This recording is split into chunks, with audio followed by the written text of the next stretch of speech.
Good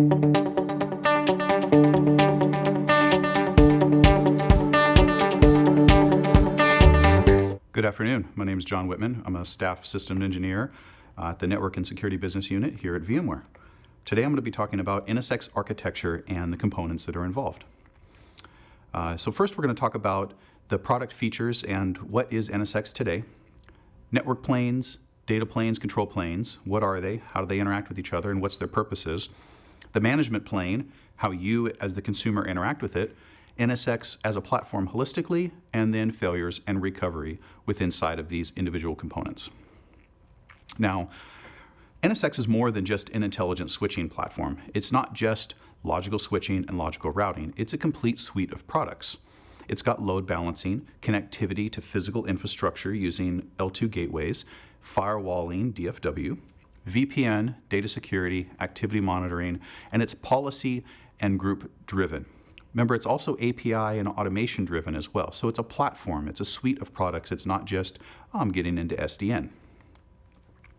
Now there's three main components to NSX. You have the control plane, the management plane, and the data plane. And let's talk about how each one interact with each other and how you interact with them individually.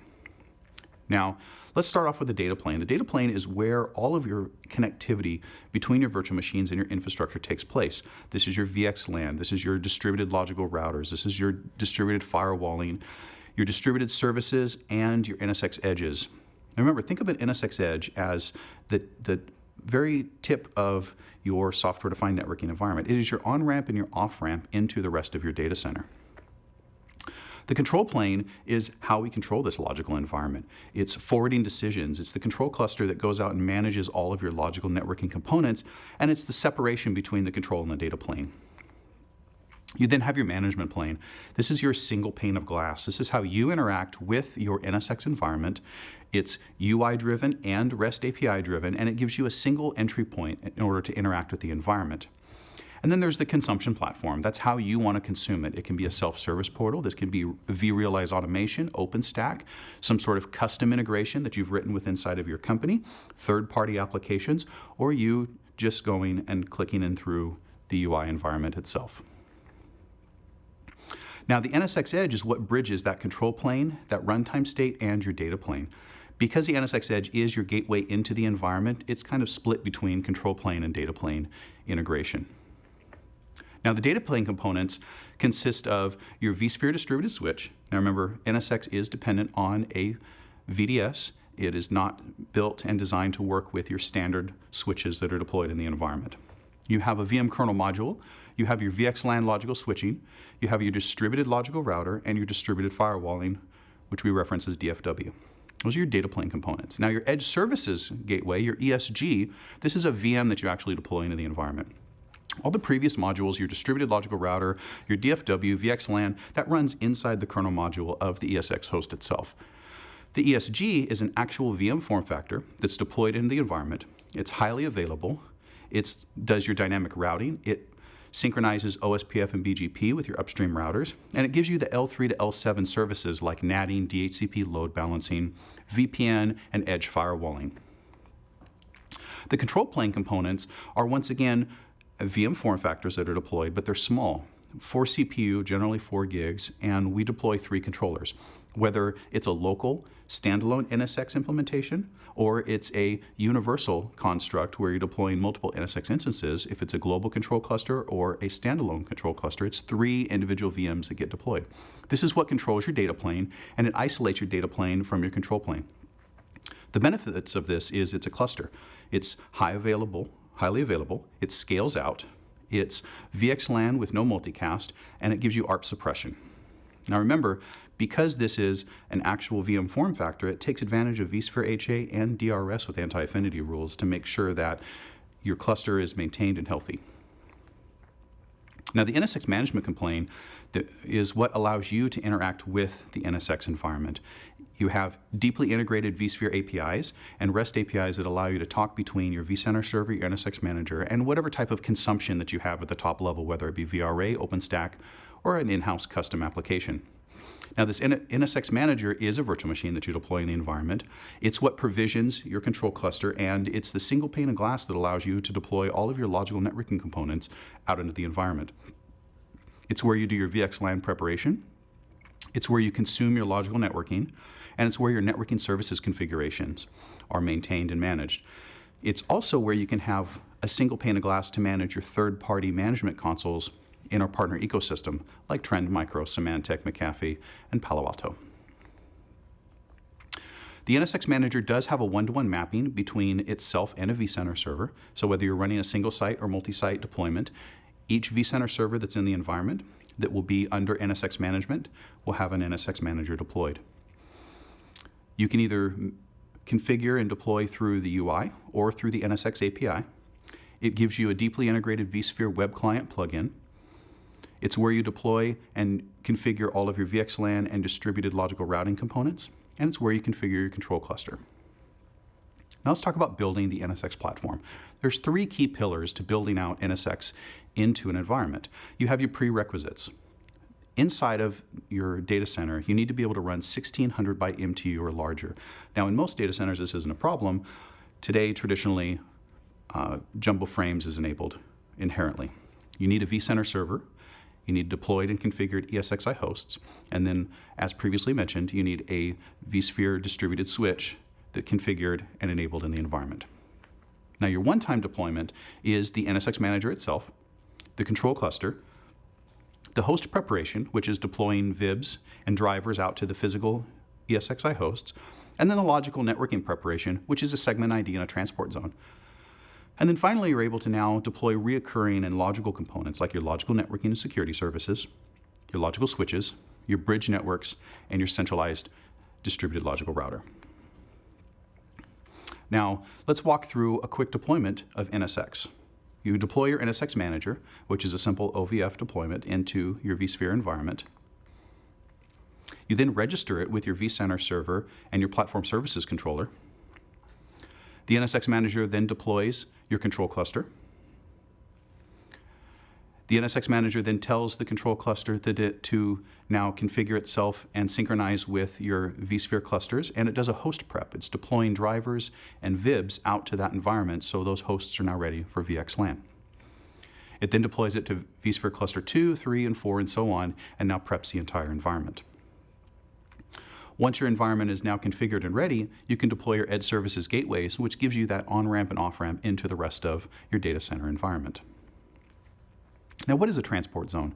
A transport zone is what controls the logical span between physical hosts. It's what dictates the clusters that can participate in your VXLAN logical networking. Now, NSX logical routing with DLR and ESG. So there's two very specific components here.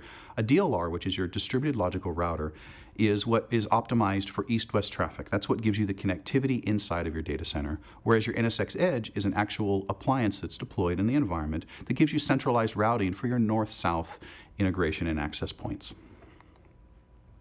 Your NSX control cluster is what gives you the control plane to distribute VXLAN and networking information to all your ESX hosts. The control cluster is designed to be scalable and highly available out into the environment. That way, if one happens to fail or you do have an HA event, you don't lose data plane connectivity and control plane connectivity. Now remember, because this is a control cluster, there is a master election that happens.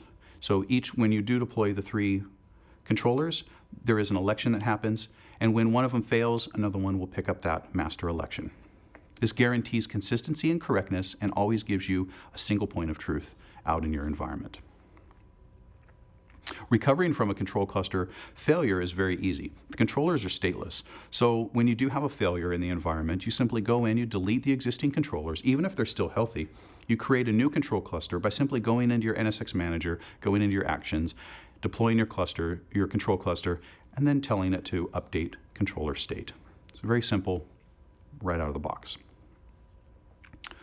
Now, the NSX controller and manager communication path uses a UWA, which is a user world agent. This is an SSL-driven communication that is secured between all components of your NSX environment. Now, between the NSX manager And the rest of your control cluster, it uses RabbitMQ to communicate securely out in the environment. Now, the ESXi user and kernel space is a little bit different. So as you push changes and configurations through the NSX manager, it's then internally pushed through the control cluster. That control cluster talks over SSL as a TCP connection to NetCPA, which is your controller connectivity on the ESX host. And that's how you can then push down routing, VXLAN, and core configurations into your environment. The NSX vSwitch and NSX edges are two separate components. The logical switch is an in-kernel module that runs inside of your physical ESX host that gives you VXLAN, distributed routing, distributed firewall, and switch security and connectivity, whereas your ESG, or Edge Services Gateway, is actually what is connecting you out to the physical environment. It gives you full control function, dynamic routing, and controller updates into the environment. Your Edge Services Gateway also gives you the L3 and L7 connectivity services like NAT, DHCP, load balancing, VPN, and firewalling. It's a VM form factor that is actually deployed, and it can be deployed in a high availability mode where you have an active and standby or active nodes that are in your environment. Now, how is control plane connectivity secured? So all connectivity and all communication is protected through an SSL over the management network. The NSX manager creates a self-signed certificate that is then deployed to each host and each NSX controller, thus allowing secure communication throughout the environment. What does this look like? When you deploy your NSX manager, it creates a certificate. You then deploy an OVF for the control cluster. That certificate is then passed down. Your NSX manager then communicates with your ESX hosts through the control bus, and NSX manager talks to its own control cluster through the REST API. Once this is established, you now have a secure certificate-based communication between all three components, the physical ESX hosts, your control cluster, and your NSX manager. So NSX does have control plane resiliency built into it.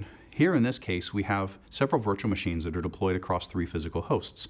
And in this environment, this is VNI 5000 that includes host 1, 2, and 3. Now, when you vMotion a VM from host 1 or 2 to host 3, there's no changes in this environment. But when you power on or vMotion a VM from host 3 to 4 that traditionally or originally didn't have a virtual machine residing on it, it results in a new table add and an update to that physical host. Now let's take a look at an example of your enterprise routing topology. In this environment, we have a distributed logical router, we have our logical switches, we have multiple components that are running inside of our logical environment. Each logical segment is then uplinked to an Edge Services Gateway. And in this scenario, we have ECMP running, which means that all 3 or 4 of my Edge Services Gateways are in tandem and connected. They're sharing traffic, load balancing traffic up to the physical routers, through the physical VLAN connectivity, and back to the core of the environment. This is best practice, and this allows you to get north-south optimization and allows for high traffic flow and high volume throughput in this logical NSX environment. Thank you. That concludes our NSX architecture components.